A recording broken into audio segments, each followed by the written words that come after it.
नमस्ते। आज के इस नए विश्लेषण में हम सीधे महाराष्ट्र स्टेट बोर्ड की 8वीं कक्षा के विज्ञान के एक बहुत ही इंटरेस्टिंग टॉपिक पर बात करेंगे। जाधव सर कोचिंग इंस्टीट्यूट के इस बेहतरीन स्टडी मटेरियल के जरिए हम द लिविंग वर्ल्ड और माइक्रोब्स यानी सूक्ष्म जीवों के क्लासिफिकेशन को बिल्कुल बेसिक से डिकोड करने वाले हैं। एग्जाम की तैयारी के हिसाब से ये मटेरियल एकदम सॉलिड और टू द पॉइंट है। तो चलिए शुरू करते हैं। लेकिन देखिए, आगे बढ़ने से पहले ना एक बेसिक सा सवाल दिमाग में आता है। आखिर किस चीज को सच में जिंदा या अलाइव कहा जा सकता है?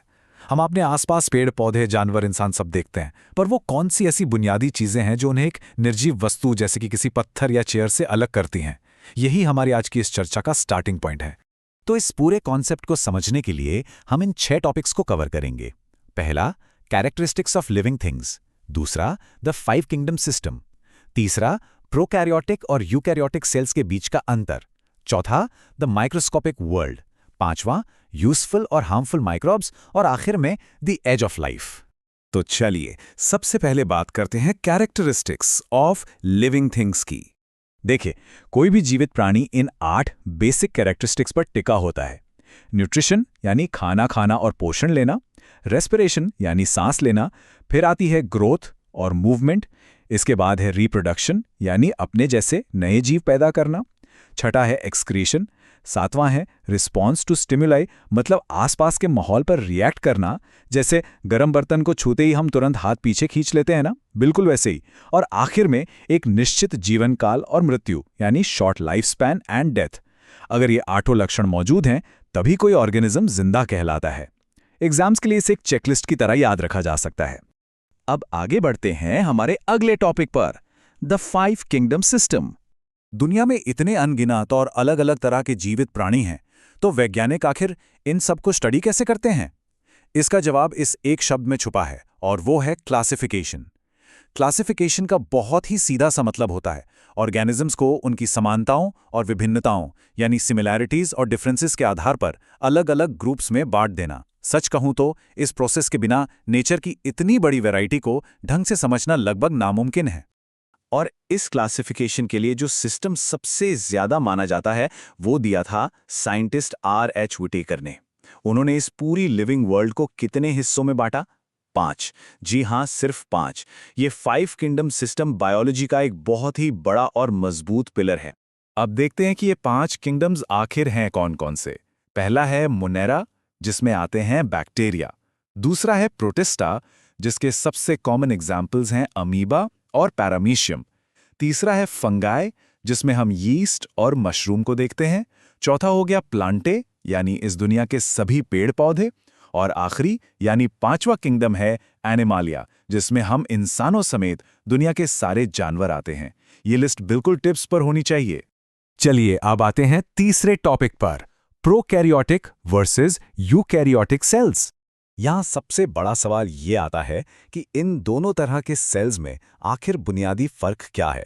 तो देखिए, प्रोकैरियोटिक सेल बहुत ही सिंपल होती है और इसमें कोई ट्रू न्यूक्लियस नहीं होता, जिसका सबसे आम एग्जाम्पल है बैक्टीरिया। वहीं दूसरी तरफ यूकैरियोटिक सेल थोड़ी कॉम्प्लेक्स होती है और इसमें एक क्लियरली डिफाइंड ट्रू न्यूक्लियस मौजूद होता है, जैसे कि अमीबा में।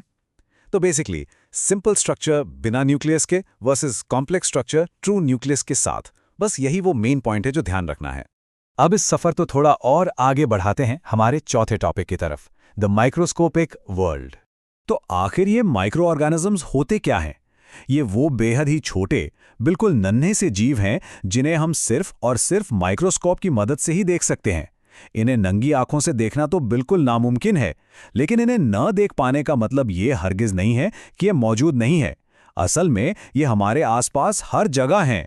ये इनविजिबल माइक्रोब्स कितने अलग अलग तरह के होते हैं और हमारी रोजमर्रा की जिंदगी पर क्या असर डालते हैं, चलिए देखते हैं। बैक्टीरिया जैसे लैक्टोबैसिलस हमारे घरों में दही जमाने के काम आता है। फंगाई, जिसका एग्जाम्पल यीस्ट है, वो ब्रेड बनाने में मदद करता है। एल्गी जैसे क्लोरेला एनवायरनमेंट में ऑक्सीजन प्रोड्यूस करते हैं। पर फिर प्रोटोजोआ और वायरस भी हैं जो कई तरह की खतरनाक बीमारियां फैलाते हैं। देखा जाए तो इन नन्हे माइक्रोस्कोपिक जीवों का इम्पैक्ट सच में बहुत बड़ा है। अब आते हैं इस चर्चा के 5वें हिस्से पर, यूजफुल एंड हार्मफुल माइक्रोब्स। तो अभी हमने देखा कि यूजफुल माइक्रोब्स डेली लाइफ में दही और ब्रेड बनाने के काम आते हैं। पर बात सिर्फ यहीं तक नहीं है, यहाँ तक कि लाइफ सेविंग मेडिसिन्स और एंटीबायोटिक्स भी इन्हीं से बनाई जाती हैं। और अगर एग्रीकल्चर यानी खेती की बात करें तो वहाँ भी ये डेड ऑर्गेनिजम्स को डिकम्पोज करते हैं, नाइट्रोजन फिक्सेशन में मदद करते हैं और बायो फर्टिलाइजर्स बनकर मिट्टी को और उपजाऊ बनाते हैं। सच कहूं तो इन यूजफुल माइक्रोब्स के बिना हमारा इकोसिस्टम और एग्रीकल्चर सिस्टम दोनों पूरी तरह से ठप पड़ जाएंगे। लेकिन पिक्चर का दूसरा साइड भी है। इसके बिल्कुल उलट कुछ माइक्रोब्स बेहद खतरनाक भी होते हैं। ये हार्मफुल माइक्रोब्स हमारा खाना खराब कर देते हैं, तेज इन्फेक्शंस फैलाते हैं और इंसानों, पौधों, यहाँ तक कि जानवरों में भी गंभीर बीमारियां पैदा करते हैं। कॉलेरा, ट्यूबरकुलोसिस यानी टीबी और मलेरिया जैसी जानलेवा बीमारियां, ये सब इन्हीं हार्मफुल माइक्रोब्स की देन है। ये नेचर की एक ऐसी ड्युअलिटी है जिसे समझना हमारे लिए बहुत जरूरी है। और अब हम आ गए हैं इस सेशन के आखिरी और सबसे इंटरेस्टिंग टॉपिक पर, the age of life. Material में दी गई एक लाइन जो कि सीधा ध्यान खींचेगी, वो ये है, viruses are on the border of living and non living things. ये कोट अपने आप में एक बहुत बड़ा स्टेटमेंट है। बैक्टीरियोफेज जैसे जो वायरसेस होते हैं ना, वो जीवित और निर्जीव चीजों के बीच की एक बेहद ही पतली लकीर पर मौजूद हैं।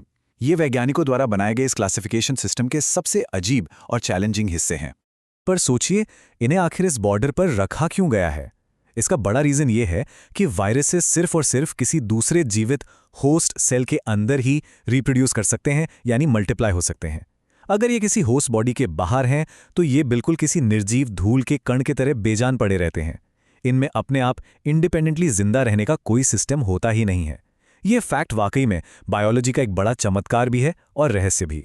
और यही वो पॉइंट है जिस पर आज तक वैज्ञानिक माथापच्ची कर रहे हैं। अगर वायरसेस सच में जीवित और निर्जीव के इस बॉर्डर पर एग्जिस्ट करते हैं, तो सेशन के शुरू में हमने लाइफ की जो 8 पॉइंट डेफिनेशन देखी थी, क्या वही आखिरी सच है?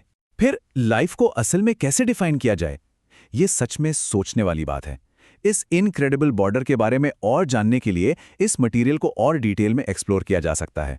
आज की इस बेहतरीन चर्चा में जुड़ने के लिए बहुत बहुत शुक्रिया।